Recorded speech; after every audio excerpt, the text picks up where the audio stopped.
अपनी टीवी के सामने, मोबाइल के सम्मुख में आप जितनी देर कथा का रसास्वादन ग्रहण करते हैं, आप जितनी देर इस पावन शिव महापुराण की कथा को सुनते हैं, उतनी देर तक शिव महापुराण की कथा कहती है कि भगवान विष्णु बैकुंठ को छोड़कर पितृलोक में, हमारे पितरों के पास में उनको आशीर्वाद देने के लिए बैठे रहते हैं कि धन्य है तेरे पुत्र, धन्य है तेरे पोते, धन्य है तेरी बहुएं, धन्य है तेरे घर के लोग जो इस शिव महापुराण की कथा को कराकर जगत का कल्याण कर रहे हैं। ये जग कल्याण के लिए, ये जग हित के लिए। महाराज, एक बात हम जरूर कहेंगे, आपको ध्यान रहे कि भगवान शंकर का अनुमोदन, शिव का स्मरण व्यर्थ नहीं जाता।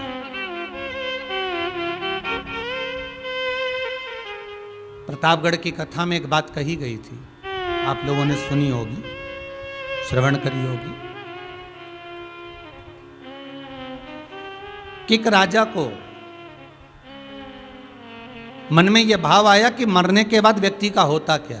प्रतापगढ़ की कथा में कहा था। आज फिर इस कथा को प्रारंभ करने से पहले इस कोरोना महामारी में आप अपने घर में रहकर जो कथा सुन रहे हैं, उसके लिए ये एक ऑक्सीजन का काम करने वाली है ये कथा।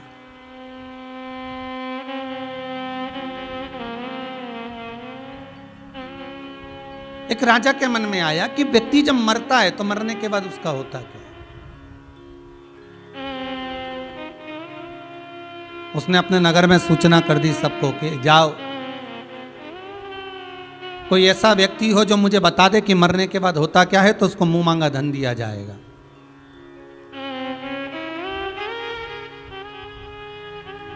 कोई ऐसा व्यक्ति हो जो बता दे कि मरने के बाद होता क्या है। अब कोई भाई बता वही सकता है जो मर गया हो, और मरा हुआ व्यक्ति वापस नीचे आकर तो बोलेगा नहीं कि ऊपर पुण्य मिला कि पाप मिला कि नरक मिला कि स्वर्ग मिला, क्या खाने को मिला, क्या पहनने को मिला, क्या वस्त्र, क्या आभूषण, क्या रतन, क्या माणिक, क्या मोती, क्या प्राप्त हुए, किसको मालूम। पूरे नगर में सूचना दे दी, कोई बता दे कि मरने के बाद होता क्या है। जब व्यक्ति को दफना दिया जाता है, मिट्टी में जब डाल दिया जाता है, तब होता क्या। एक व्यक्ति था बड़ा कंजूस, उसने सोचा चलो राजा से मुंह मांगा धन मिलेगा, अपन ही बता देते। राजा के पास गए, महाराज जी मैं तैयार हूं कि मरने के बाद होता क्या। राजा ने कहा तुम्हें कैसे मालूम। तो क्या मालूम महाराज जी, बस आप एक काम करना, मुझे मिट्टी में दबा देना और 8-15 दिन बाद मेरे को निकालना, मैं सब बता दूंगा कि अंदर हुआ क्या था, दफनाने के बाद अंदर क्या हुआ, मैं सब बता दूंगा। ठीक है, मंजूर है। राजा ने कहा ले जाओ इसको। लेकर जाने लगे, एक भिक्षुक, एक भिखारी उसके पांव में गिर गया, भैया मुझे कुछ दान दे दो, मेरे को भूख लगी है, कुछ भोजन दे दो। वो बार बार बिलख रहा है, बार बार मांग रहा है, मुझे भूख लगी है, कुछ दे दीजिए, मुझे भूख लगी है, कुछ दे दीजिए। इतना कंजूस व्यक्ति था, उसके पास में खाने का था तो भी नहीं दे पाया। आखिरी में वो भिखारी उसका पीछा पकड़ लिया। जब पीछा पकड़ लिया तो उसने एक पेड़ की सूखी पत्तियां पड़ी थी, उस वृक्ष की पत्तियों को उठाकर उसके कटोरे में डाल दिया, ये ले, ये खा ले। और वो सूखी पत्तियां देकर वो कंजूस व्यक्ति चला गया। खड्डा खोदा गया, उसमें उसको डाल दिया गया, मिट्टी से दबा दिया गया, एक पाइप उसके श्वास को लेने के लिए छोड़ दिया गया।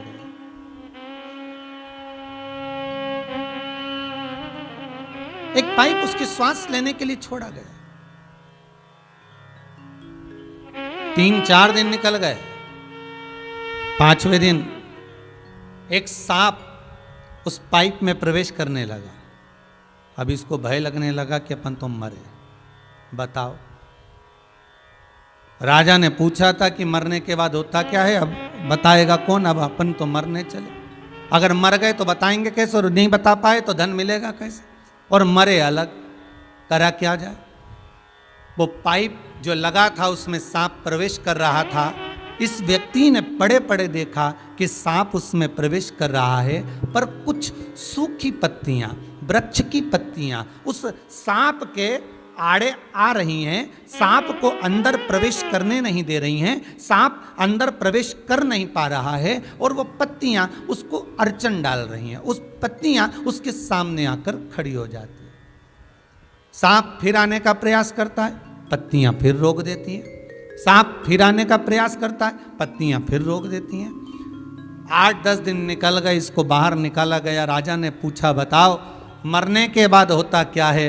उस कंजूस व्यक्ति ने कहा, मरने के बाद केवल इतना ही होता है, हमारे प्राण छूटते समय केवल इतना ही होता है कि जो हमने धर्म करा होता है, जो हमने दान करा होता है, जो हमने भजन करा होता है, जो हमने पुण्य करा होता है, जो हमने सत्कर्म करा होता है, वो हमारे आड़े आकर सामने खड़ा हो जाता है और काल हमारे को ग्रास करने वाला होता है। पर हमारा भजन, हमारा दान, हमारा पुण्य, हमारा सत्कर्म, हमारा स्मरण, हमारा भगवत नाम हमारे सम्मुख में होता है, हमारा कीर्तन हमारे सम्मुख में होता है। कई लोग कहते हैं महाराज जी कि शंकर की कथा सुनने पर तो दुख नहीं आना चाहिए, कष्ट नहीं आना चाहिए। हम भी कहते हैं बिल्कुल नहीं आना चाहिए।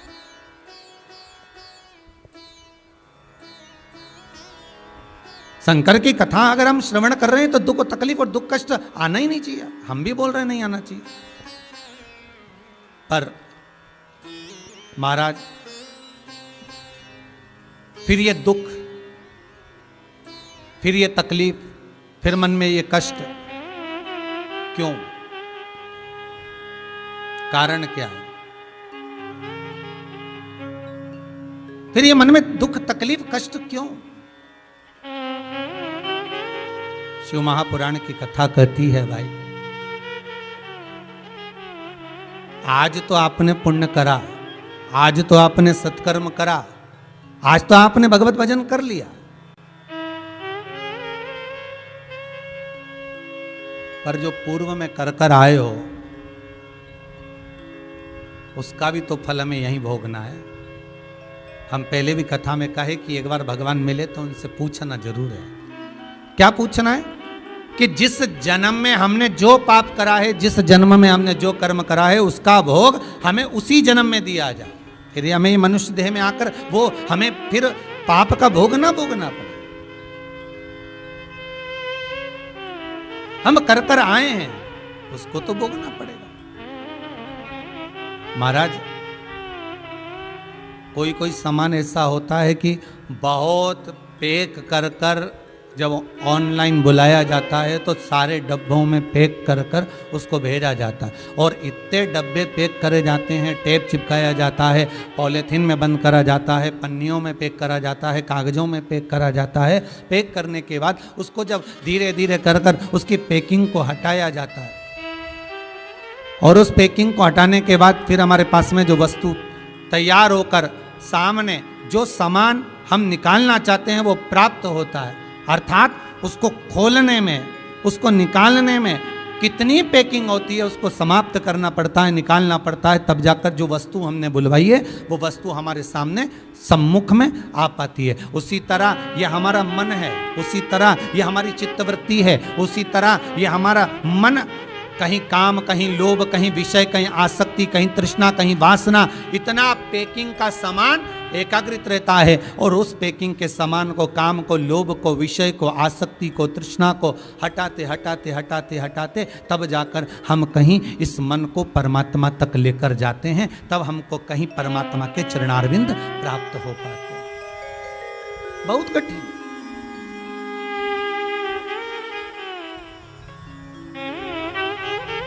रहो दुख आया। कई लोग कहते महाराज जी हमने शंकर जी का भजन करा है, हमने शिव का स्मरण करा है। आपकी कथा में सुना था कि शंकर का भजन करने वाला दुख नहीं पाता, शिव का स्मरण करने वाला दुख नहीं पाएगा। पर शंकर की कथा तो कहती है ना महाराज कि पूर्व में जो करा गया है, भगवान शिव पार्वती से कर रहे हैं कि पूर्व में जो कर आए उसका भोग तो भोगना पड़ेगा। मत बुरे कर्म कर बंदे,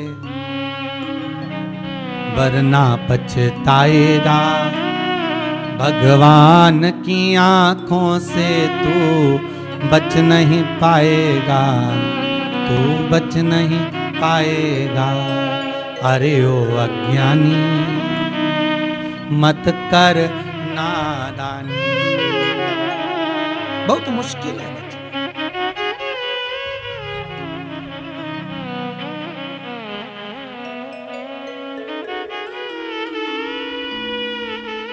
जपो।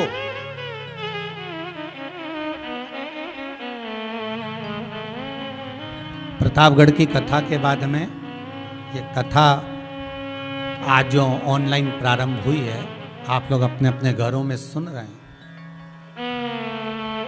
मेरा फिर निवेदन है, ये कथा कथा नहीं है, ये महामृत्युंजय भगवान शिव का वो प्रसाद आपके घरों में इस टीवी चैनल के माध्यम से, फेसबुक यूट्यूब के माध्यम से पहुंच रहा है ऑनलाइन।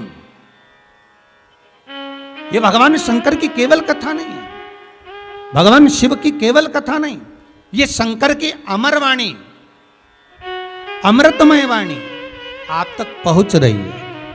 और मेरा आप सबसे, जितने भी श्रोता भाई बहन कथा सुन रहे हैं, उन सबसे निवेदन है कि घर में रहकर इस कथा का स्मरण, घर में रहकर इस कथा का मनन चिंतन 7 दिन घर में बैठकर संपूर्ण परिवार के साथ, और अगर परिवार के लोग भी ना बैठे तो अपनी टीवी की आवाज़ का वॉल्यूम थोड़ा सा बढ़ा कर रखना, जिससे घर के एक एक कमरे में कुछ पॉजिटिव एनर्जी पहुँचे। शंकर का कुछ मंत्र, शंकर का कुछ शब्द, शंकर के कुछ श्लोक, शंकर का कुछ अनुमोदन, शंकर का कुछ नाम स्मरण हर एक के कक्ष में, हर एक के कमरे में एक तरंग की तरह, जैसे पूजन वाले स्थान पर आरती करते समय, मंदिर में पूजन करते समय एक कलश में, एक बाटकी में, एक पात्र में, एक पंचपात्र में, एक कलश के अंदर जल भरकर रखा जाता है। और वो जल भर कर रखने के बाद जब आरती पूर्ण हो जाती है तो आरती पूर्ण होने के बाद सब पर छीटा जाता है। उसको छीटने का कारण क्या होता है? उस जल को छीटा क्यों जाता है? उस जल को छीटने का कारण क्या होता है कि हमारे मंदिर में हम जितनी आराधना करते हैं, पूजन करते हैं, अर्चना करते हैं, सेवा करते हैं, भगवान की चाकरी करते हैं, जितनी देर बैठकर हम भगवान का भजन करते हैं, जितने लोग आकर भगवान का नाम लेते हैं, मंत्र जपते हैं, स्मरण करते हैं, उनके मंत्र का प्रभाव उस पानी में, उस जल के पात्र में जो जल भरा होता है, उस जल में वाणी की तरंग द्वारा प्रवेश कर जाता है।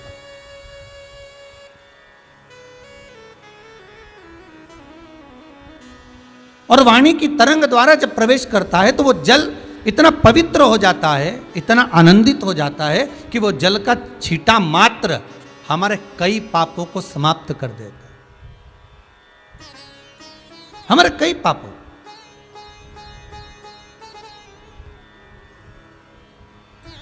ना जाने कितने पाप हमारे अपने आप समाप्त हो जाते हैं। केवल इसलिए निवेदन करूंगा कि ये कथा कथा ना समझे, ये समझ लो कि इस कोरोना महामारी में कुछ अमृत भगवान शंकर स्वयं प्रदान कर रहे हैं कि आपके घर में अगर शिव महापुराण की कथा चल रही है तो ये अमृत तत्व ही दे रहे हैं। शिव महापुराण की कथा अगर पहुंच रही है तो अमृत तत्व को ही देने वाली है। इसलिए बार बार निवेदन है महाराज, इस कथा को सहज ना ले।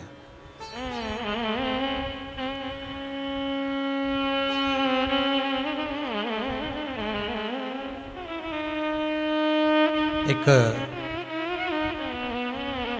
मंदिर में एक भक्त रोज जाता है, बड़ा सरल गया, एक लोटा पानी भरा, शंकर जी पे चढ़ाया, थोड़ी बेलपत्र लिया है, शिव जी पे चढ़ा, थोड़े पुष्प लेकर आ गए, शंकर भगवान पर समर्पित।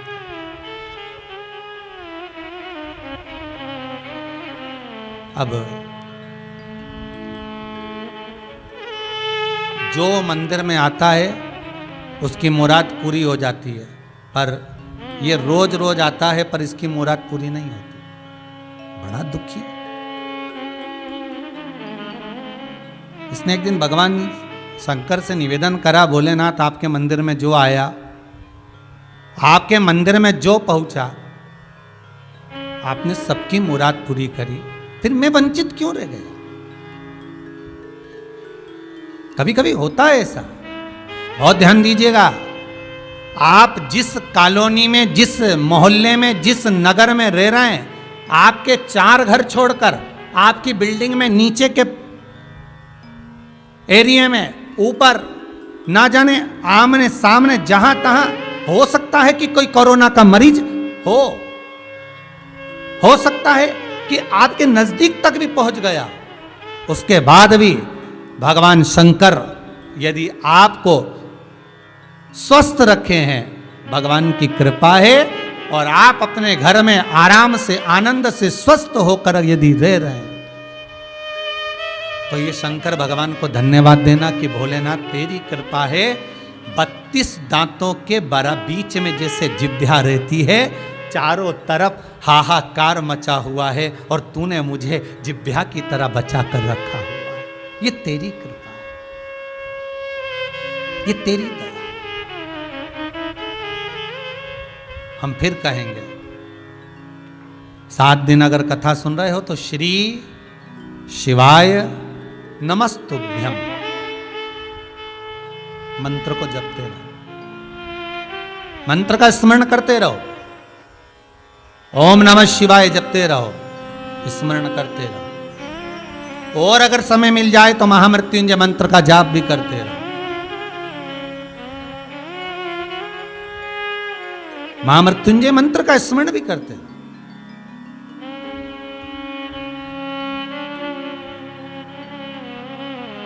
और भगवान का नाम स्मरण जब हम करें, महाराज, शिव शिव शिव शिव रट ले रे बंदे, जीवन है बस थोड़ा, दौड़ा जाए रे समय का घोड़ा,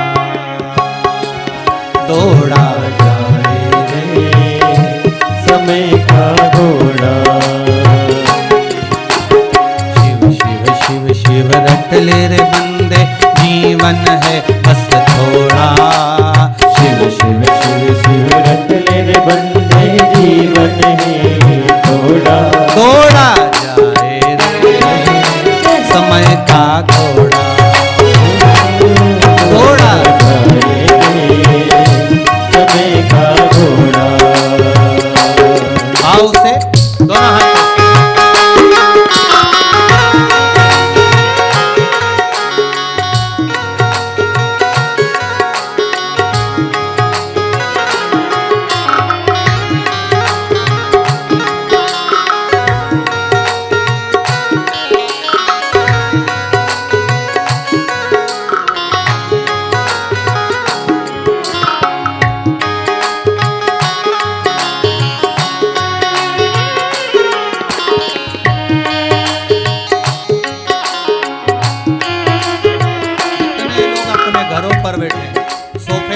पलंग पर जहां बैठे हो, दोनों हाथों से ताली सेवा देते हो, जय हो।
ना तेरा ना मेरा बाबू, इस घोड़े पर प्रभु का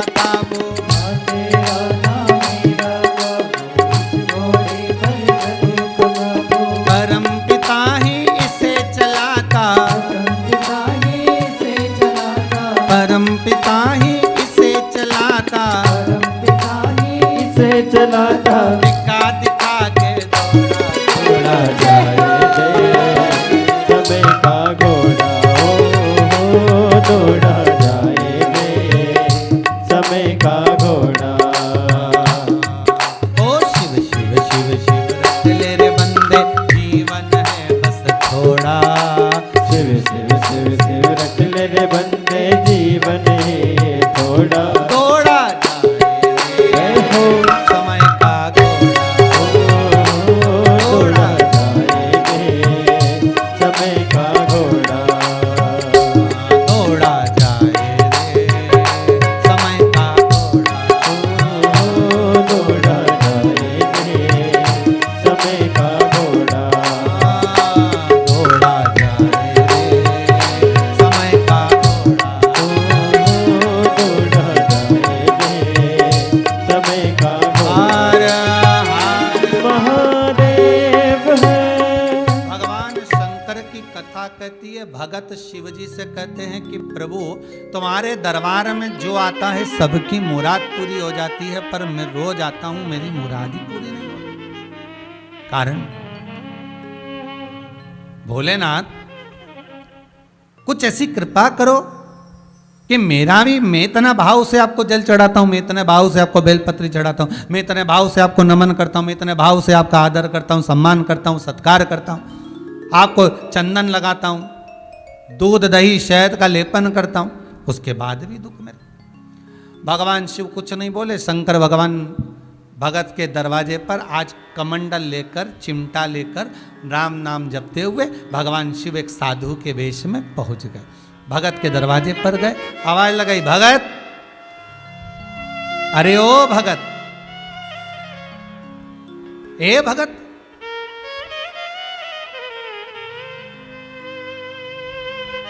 भगत ने दरवाजा खोला और दरवाजा खोल के भगत सामने आया। तुम कौन? शंकर भगवान बोले, मैं शिव।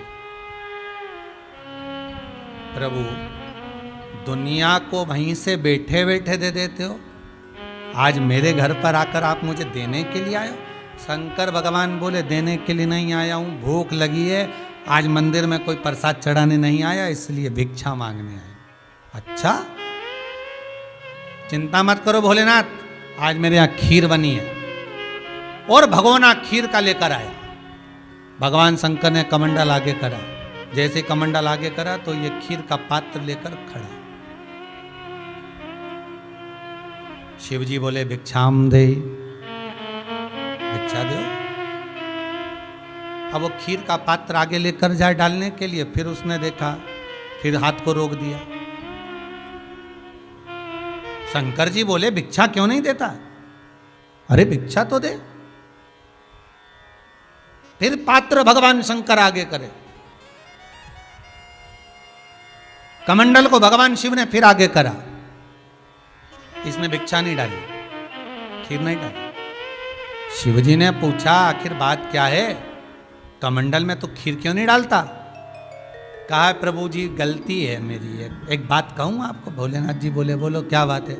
आपका जो कमंडल है ना, अंदर से बहुत गंदा। बोले, बाबा ये कमंडल जो है ना आपका, जिसमें आप खीर लेना चाहते हो, अंदर से बहुत गंदा। इतने गंदे पात्र में, इतने गंदे कमंडल में मैं खीर कैसे डाल सकता हूं? मैं आपको कैसे खीर दे सकता हूं?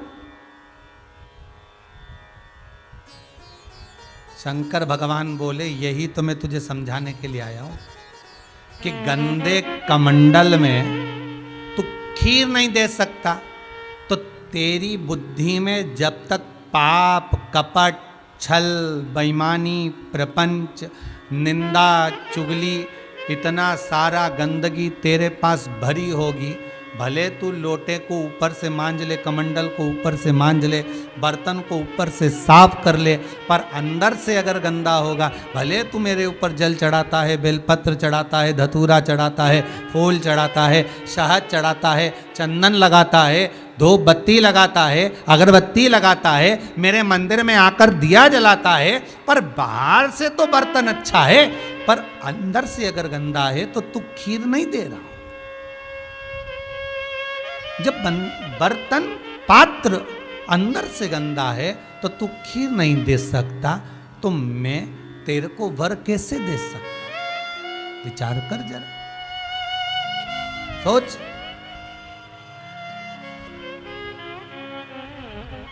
जब अंतिम क्षण आता है ना, अंतिम क्षण,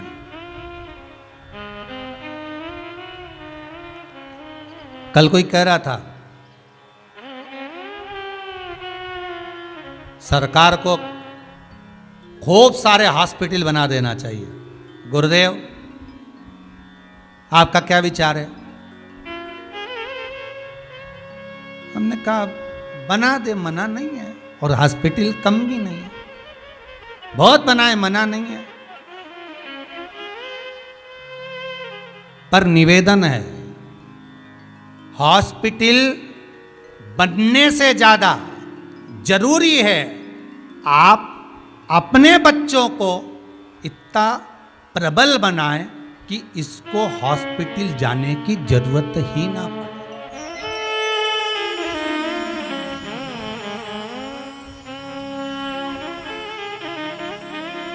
महाराज,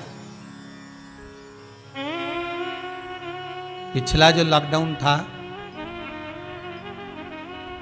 पिछले वर्ष का जो ये कोरोना महामारी जब चली थी, वो असर करी थी बुजुर्गों पर, और जितने बुजुर्गों पर असर करी थी उतने बुजुर्ग जल्दी से जल्दी ठीक भी होते गए थे। बहुत कम, ना के बराबर पिछले वर्ष लोग शांत हुए थे, पर इस वर्ष ये बीमारी जो लाग करी है, वो छोटी सी उम्र से लगभग 24-25 साल के लोगों से लेकर 55-60 साल तक के व्यक्ति पर ऐसी लाग कर गई कि जवान से जवान व्यक्ति भी अपने प्राणों को त्यागता जा रहा है। अब एक बात जान लीजिएगा महाराज, पुराने लोग घर से बाहर रहकर अपनी जो जिंदगी जीते थे, बड़ी मस्त जीते थे, खूब अलमस्त रहना, हंसी मजाक करते रहना, और खूब ये पुराने जो गेम होते थे, कहीं गिल्ली डंडा खेल रहे हैं, कहीं बॉल फेंक रहे हैं, कहीं कबड्डी है, कहीं खो खो है, कूद रहे, फांद रहे, बिल्डिंग से नीचे से, रेतों पर, पानी में, घास में, गद्दों पर बच्चे उचक रहे, कूद रहे। तो इनका जो प्रबलता है, इनका जो बल है, इनकी जो श्वास है, इनकी जो ऑक्सीजन है, वो बड़ी प्रबल रहती है। अब आज के बच्चे, छोटा सा बच्चा पैदा हुआ, उस दिन से, जिस दिन से पैदा हुआ, उस दिन से तुम उसके स्नेह कर रहे, लाड लड़ा रहे, मेरा प्यारा बेबी, मेरा प्यारा बच्चा, बच्चा कहकर उसको धीरे धीरे अच्छी एजुकेशन की ओर लेकर गए, बड़े बड़े स्कूलों में पढ़ाया, वहाँ पर भी कोई ध्यान नहीं दिया गया, बस पढ़ाया। और बचा कुचा था तो सोचा थोड़े बहुत दिन, अब बच्चा बड़ा हो गया, 20-22 साल का हो गया, जिम जाना चालू कर दिया, और वो एक कमरे में बंद वो जिम एसी चल रहा है और लोग एक्सरसाइज कर रहे हैं, पाउडर घोल घोल कर दूध में भर भर कर पी रहे हैं, और सोच रहे हैं कि मेरा शरीर प्रबल हो गया, मेरी बॉडी स्ट्रांग हो गई। प्रबल नहीं हुई है, खोखली हो गई, और वो इस कोरोना महामारी में देखने को मिल गया, इसमें देखने को मिल गया। बनाई बॉडी आपने, शरीर बनाया आपने, किसी काम का नहीं बनाया। जो पुराना बल था, पुराना आनंद था, पुराना खान पीन था, शुद्ध भाव था, वो बचे, वो आनंद में रहे। और कोरोना जैसी महामारी से भी झगड़ा कर कर लड़कर आ गए, पर आज हम अपने बच्चों को जो दे रहे हैं वो अच्छा पोषण नहीं दे रहे। हम अपने बच्चों को आज जो सीख दे रहे हैं वो अच्छी सीख नहीं दे पा रहे। कारण वही रहा। फिर निवेदन करूंगा कि हॉस्पिटल अपनी जगह पर हैं, आप चिल्ला चिल्ला कर कहते रहो कि प्रशासन को हॉस्पिटल बनाना थे, ढेर सारे बनाना थे, पर मेरा निवेदन केवल इतना है, हॉस्पिटल तो बने मना नहीं है, पर हम अपने बच्चों को, हम अपने परिवार को, हम अपने कुटुंब को ऐसा प्रबल बनाएं, इतना प्रबल बनाएं कि वो हमारे बच्चों को हॉस्पिटल जाने की जरूरत ही नहीं, जरूरत ही ना पड़े।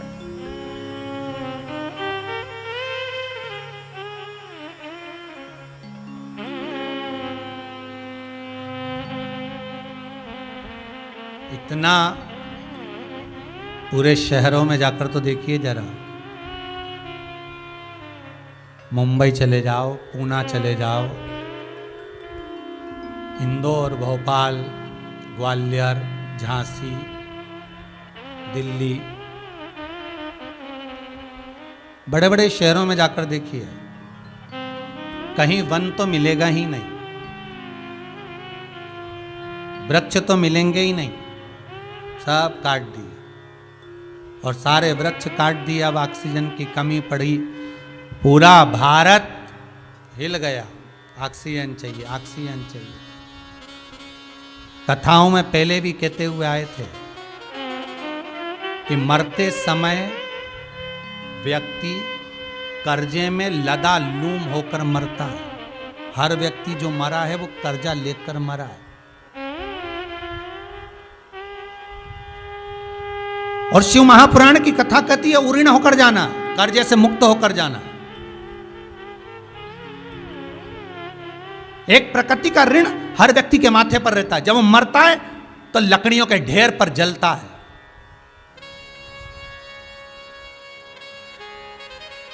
और जिन लकड़ियों पर वो जला है, उन लकड़ियों का ऋण उसके मस्तक पर चढ़ गया, फिर पैदा होगा उस ऋण को चुकाने के लिए। इसलिए आपसे हाथ जोड़कर निवेदन है, मरने से पहले एक वृक्ष जरूर लगाओ, और जिस जगह पर वृक्ष लगाओ उस जगह पर किसी को बोल कर रखो कि इसमें पानी देते रहना भैया, भले तू महीने का 5, 10, 50, 100, 500 जो ले लेना, पर ये वृक्ष बड़ा हो जाएगा, मैं मरूंगा तो ऋण लेकर नहीं जाऊंगा, कर्जा लेकर नहीं जाऊंगा, ऋण होकर जाऊंगा, ऋण से मुक्त होकर जाऊंगा। जिन लकड़ियों पर हम जलते हैं उससे पहले एक वृक्ष लगाकर जाने की जवाबदारी आपकी है, किसी दूसरे की नहीं।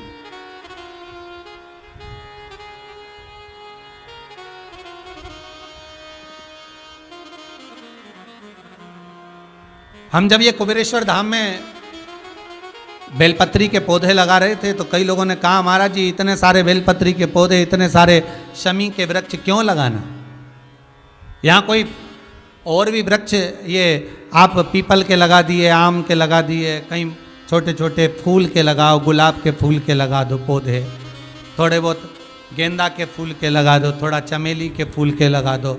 इस कुबेरेश्वर धाम में जब अच्छे अच्छे फूल के पौधे लगेंगे तो जितने लोग यहाँ दर्शन करने आएंगे उनको गार्डन का आनंद आएगा। गार्डन की मूलता फूल के पौधे से नहीं होती है महाराज,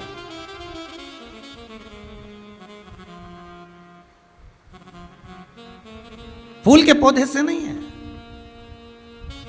अरे भाई,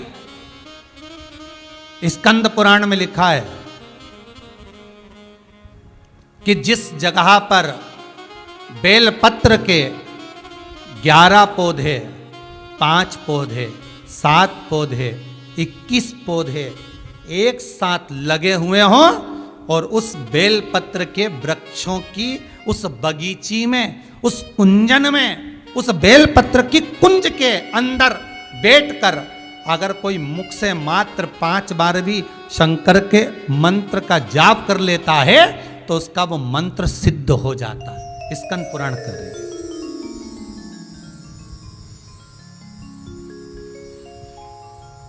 कोई साधारण है क्या? कितनी प्रकृति की महत्वता हमारे यहाँ शिव महापुराण में कही महाराज जी, कितनी प्रकृति की महत्वता कही। बेलपत्री का पौधा हो, चाहे आप शमी का पौधा हो, चाहे मदार का पौधा हो, सबका व्याख्यान वर्णन हमारे यहाँ शिव महापुराण करती रही। पीपल की महत्वता है।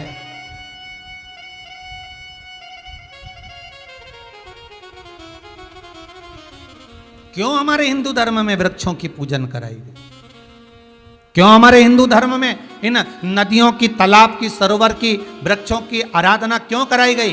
क्योंकि प्रकृति को बचाने वाले, रोग को मुक्त करने वाले, बीमारी को हरने वाले यही होंगे, यही प्रकृति, यही वृक्ष, यही गौ माता, यही जलाशय, यही वायु।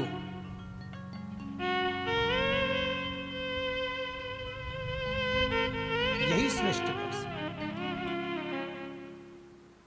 तो जरूरत नहीं महाराज, जरूरत हमको अपने को प्रबल बनाने की। तो मेरा निवेदन है, ये शिव महापुराण की कथा आज जो हो रही है, इस कथा का जो मूल आनंद है, इस कथा का जो रसतत्व है, मेरा निवेदन केवल इतना है कि आज मासिक शिवरात्रि से अगर ये कथा चल रही है तो ये विचार करना कि शंकर ने बहुत बड़ी कृपा कर दी। हमारे घर में अगर हम शिव महापुराण की कथा को चालू कर कर बैठे हैं तो शंकर का ही कुछ अमृत हमको प्राप्त हो रहा है, अमृत प्राप्त। जपो, स्मरण करते रहो, विश्वास प्रबल रखिए, भरोसो दृढ़ इन चरण न कैरो, श्री वल्लभ नक्षचंद्र चटाविन सब जग माही अंधेरो। भरोसा होगा तो भगवान को मिलने में देरी नहीं, भगवान को मिलने में देरी नहीं। शिव पुराण कह रहे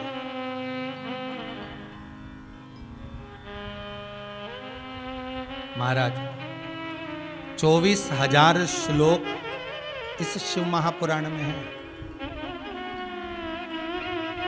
12 संहिताओं में इसको बांटा गया है, 12 खंड कर दिया।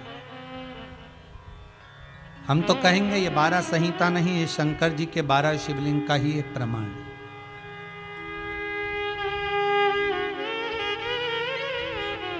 स्वयं शिव शंकर का एक स्वरूप हमारे सम्मुख है।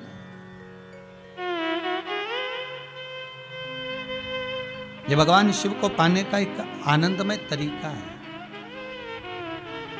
कैसे प्राप्त हो भगवान शंकर?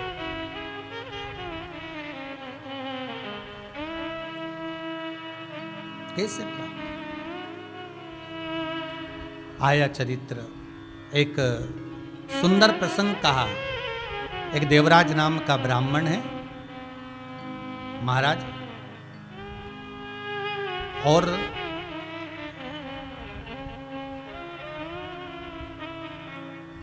वो देवराज ब्राह्मण जिसकी बुद्धि में, जिसके भाव में कभी भगवत भजन है ही नहीं।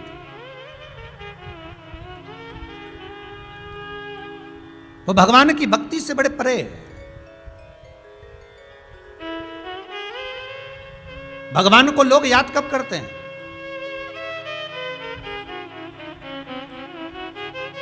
जब थोड़ा सा दुख आ गया,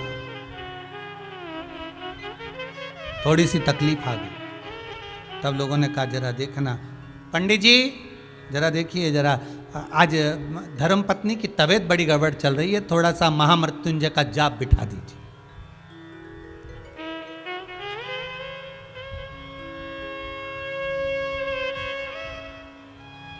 बिठाओ जरा जाप। अब देखिएगा जरा, वो दरवाजे पर बारात आकर खड़ी हो गई। हलवाई ढूंढने के लिए गए। क्या ढूंढने गए? हलवाई। काय के लिए? बारात आ रही है, 500 बाराती हैं, क्या करना है? हलवाई ढूंढ के लाओ। किस लिए?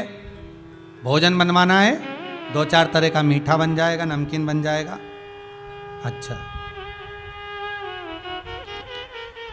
कोई ने पूछा, जब तुम्हारे यहाँ बारात आने वाली थी, तुम्हें मालूम था कि बारात आएगी, तो फिर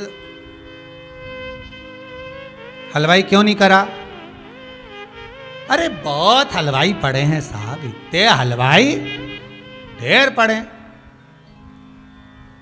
कोई भी मिल जाएगा, मीठा कोई भी बना देगा, 500 आदमी का ही तो है। और बारातियों के भोजन के लिए हलवाई ढूंढने के लिए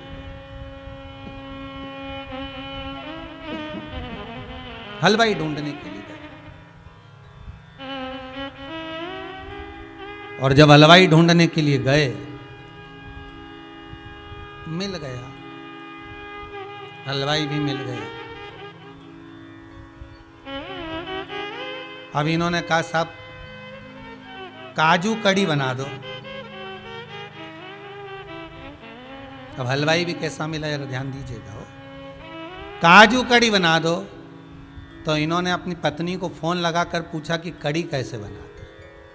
हलवाई ने, पत्नी ने कहा एक काम करो, बेसन घोल कर छोका लगा दो और उसमें छाछ, दही, मई डाल दो, ठीक है, और उसके बाद उसमें काजू डाल देना, हो गई काजू कड़ी। अब जैसा हलवाई ढूंढ के लाओगे वैसी काजू कड़ी बन गई। अब बस जैसा ये विवाह का स्वरूप है वैसा हमारा स्वरूप है। कभी मंदिर नहीं गए, कभी शंकर का अनुमोदन नहीं करा, कभी दिल से शिव को याद नहीं करा, भय से करा है, भय से करा। किसी ने भय दिखाया, तुम्हारा शनि बेकार चल रहा है, शनि जी के मंदिर पहुंच गए।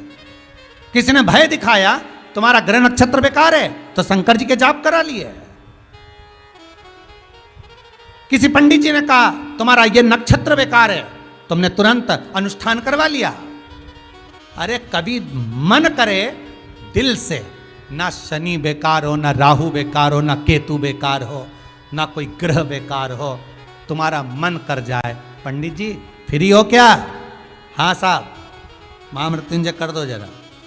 तब शंकर जी सोचे कि यह वो भगत है जो मुझे केवल विपदा में याद नहीं करता, ये मुझे सुख में भी याद करता है।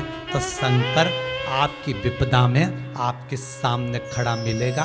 फिर भले ऑक्सीजन कम भी हो गई तो वो ऑक्सीजन देना चालू करेगा। वेंटिलेटर की जरूरत नहीं पड़ेगी, वो खुद हाथ में उठा कर रखेगा, वो खुद।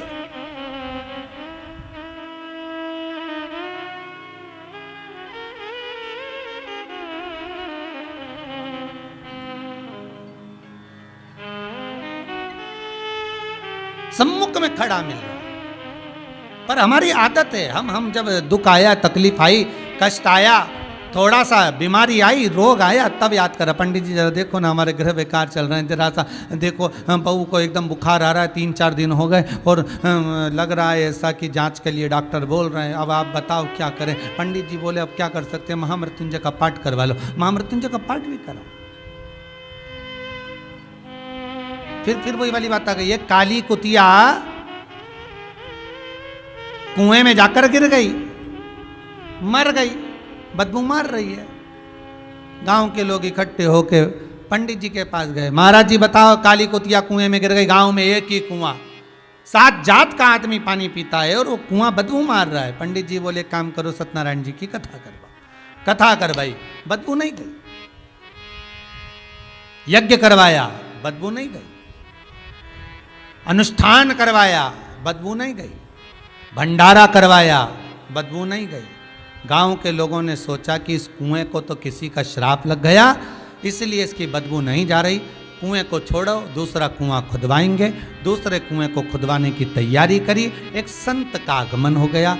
गांव के लोग संत के पास जाकर बोले गुरुदेव, गांव में एक ही कुआं, 7 जात का आदमी पानी पीता है, एक काली कुतिया उसमें आकर गिर गई, बदबू मार रहा है। हमने सत्यनारायण की कथा, यज्ञ, अनुष्ठान, दान, पुण्य सब कुछ करा, ब्राह्मण भोज भंडारा सब कुछ करा, पर कुएं की बदबू नहीं गई। संत बोले कुएं में से कुतिया निकलवाई, बस महाराज यही नहीं करवाया, बाकी का सब करवा। संत बोले अरे भाई, कुएं में से कुतिया निकाल कर बाहर फेंक देते, पानी को उलीस देते, दूसरा पानी आता तो बदबू नहीं मारता।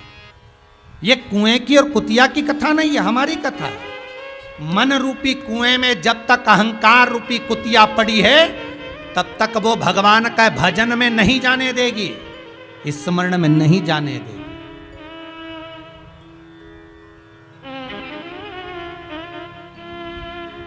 बहुत कहते थे दुनिया के लोग, मैं, मेरा,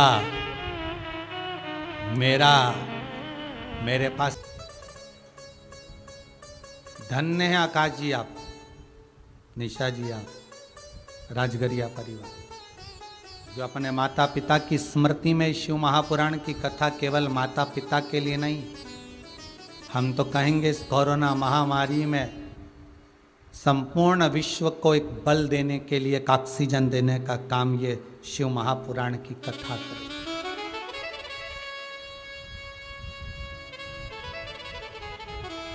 बल दे रही।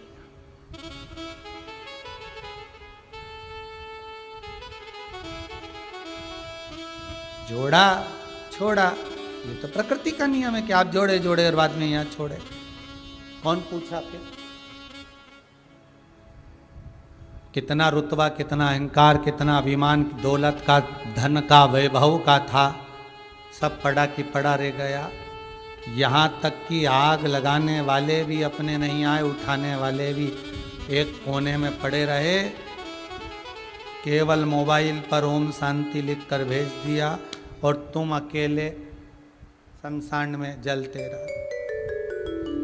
पहले भी कथा में कहा, आज फिर कहते हैं, मकान तुम्हारी पसंद का रहेगा, कैसा बेडरूम बनाना है, कैसा फर्नीचर बनाना है, कैसे दरवाजे लगाना है, कैसा कालीन बिछाना है, कैसा किचन बनाना है, कैसा ड्राइंग रूम बनाना है, कैसा हॉल बनाना है।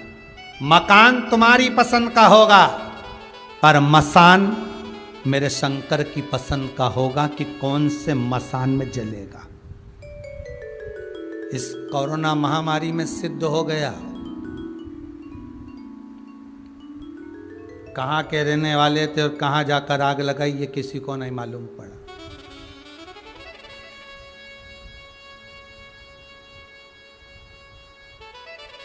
और अभी भी कुछ नहीं गया। फिर निवेदन करते हैं, हर श्वास में शिव है। अगर लॉकडाउन लगा है, तुम्हारा शहर बंद है, मंदिर के दरवाजे बंद हैं, आप मंदिर नहीं जा सकते, आप शहर में कहीं तीर्थ में नहीं जा सकते, आपको कहीं जाना भी नहीं, आपको कहीं नदी स्नान आदि कहीं नहीं जाना। या तो शिव महापुराण की कथा करिए, श्वास श्वास में शिव रमा है। इस श्वास में शिव है तो शरीर है। श्वास में से शिव निकल गया, अर्थात ये शरीर में से श्वास निकल गई, शिव निकल गया तो केवल शव रह जाएगा। इसलिए निवेदन है, कहीं मत जाओ, घर में रहो, इस श्वास रूपी शंकर का अनुमोदन करो, श्री शिवाय नमस्तुभ्यम का जाप करो, ओम नमः शिवाय जपते रहो, बाबा से प्रार्थना करते रहो, भगवान कृपा करना, कृपा करुणा कर। देवराज ब्राह्मण है, ब्राह्मण कुल में जन्मा है देवराज, पर जन्म ले लेना एक अलग प्रसंग है, पर उस मनुष्य देह को पा लेना एक अलग प्रसंग है। मानव का शरीर मिल जाना यह तो भगवान की कृपा है कि मिला है।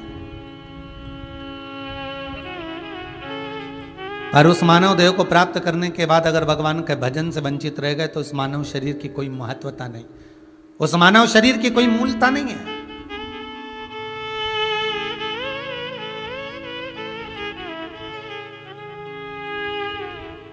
इसी कुबेरेश्वर धाम से जब रुद्राक्ष महोत्सव करा था तो उसमें एक भजन की लाइन कही थी, आए ना आए प्रभु कुटुम कभी,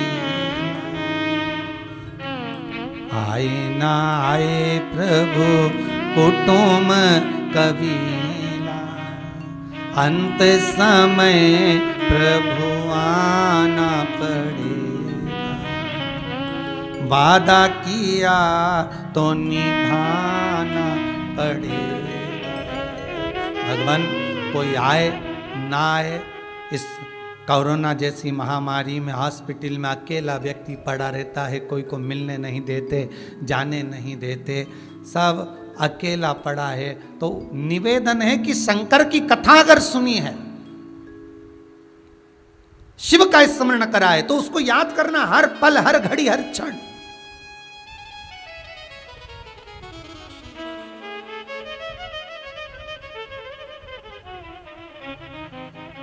कोई आए ना आए, पर मेरा शंकर। कल की बात है, हमारे छिपरा वाले जवर परिवार में से एक भांजा कल फोन लगाकर बोला ऑफिस में कि गुरुदेव से हमारे एक परिचित हैं इंदौर में, उनके साले बीमार पड़े हुए हैं, 60% कुछ बीमारी हो गई है और हॉस्पिटल में। उसकी इच्छा है, शिव महापुराण की कथा सुनी है, डॉक्टर कह रहे हैं ठीक नहीं होगा तो वेंटिलेटर पर पहुंचाना पड़ेगा। उसकी इच्छा है कि एक बार जिस मंत्र को गुरुजी बताते हैं श्री शिवाय नमस्तुभ्यम, उस मंत्र को गुरुजी के ही मुख से सुनना है। फिर कल उस बालक से हॉस्पिटल में मोबाइल पहुंचवाकर मंत्र का स्मरण किया। बाबा कृपा करे, बता रहे हैं कि अब वो बालक ठीक है। अर्थात शंकर का अनुमोदन आप भी करिए। कोई रिश्तेदार, कोई नातेदार, कोई कुटुंब, कोई कबीला, तुम कितना भी तुम्हारे पास में धन होगा, दौलत होगा, सत्ता होगी, चाहे तुम्हारे पास में कोई सा भी पद होगा, कोई काम नहीं आएगा। आएगा तो मेरे अंत समय में शंकर ही काम आए। आए ना आए प्रभु कुटुंब कभी, अंत समय प्रभु आना पड़े। वचन दिया तो निभाना पड़े। जो वादा किया है, हे शंकर, हे त्रिकालदर्शी, हे कैलाशी, हे विनाशी, हे शंभु, बस इतनी कृपा कर दो कि हम तुम्हारा भजन, हम तुम्हारा चित्त वृत्ति धारण करते रहे। ये मनुष्य की जो देह मिली है, मानव का शरीर मिला है, केवल भगवत भजन के लिए मिला है। हम भूल गए तुम।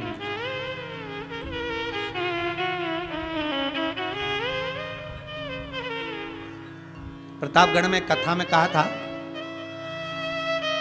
5-5 हजार के, 10-10 हजार के सूट मॉलों में, शोरूम में टंगे की टंगे रह गए। प्रतापगढ़ की कथा में कहा था 10-10 हजार के चुन्नी बेस कपड़े, सूट, बूट, हेट सब मॉलों में, शॉपिंग मॉलों में जमे की जमे रह गए। और एक 10 रुपए का वो मास्क, कितने रुपए का? 10 रुपए का वो मास्क, इतना सा टुकड़ा करोड़ों का व्यापार करके निकल गया। प्रतापगढ़ की कथा में कहा था, बड़ी बड़ी होटलों में लोग जिस कुनकुने पानी को गर्म पानी में नींबू निचोड़ के हाथ धोते थे,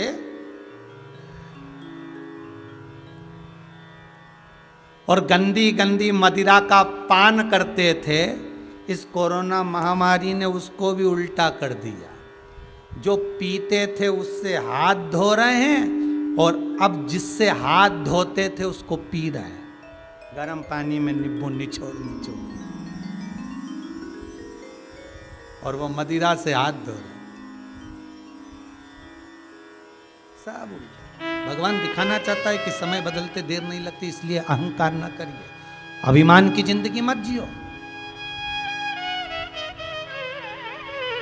छोड़ दो। भगवत भजन, स्मरण, चित्त वृत्ति, हम भगवान की भक्ति में डूब जाए।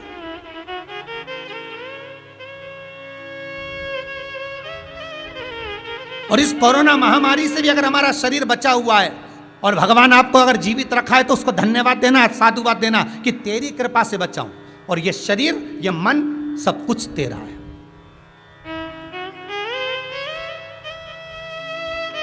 केवल आरती में मत गाइए, तन मन धन सब कुछ तेरा। केवल आरती में गाते हो, बाकी का समय तो हमेशा कहते रहते तन मन धन सब कुछ मेरा। वो तो एक लाइन और नहीं जोड़ी, नहीं तो वो भी जोड़ देते, पड़ोसी का भी मेरा। ये भी हमको मिल जाए तो कम नहीं।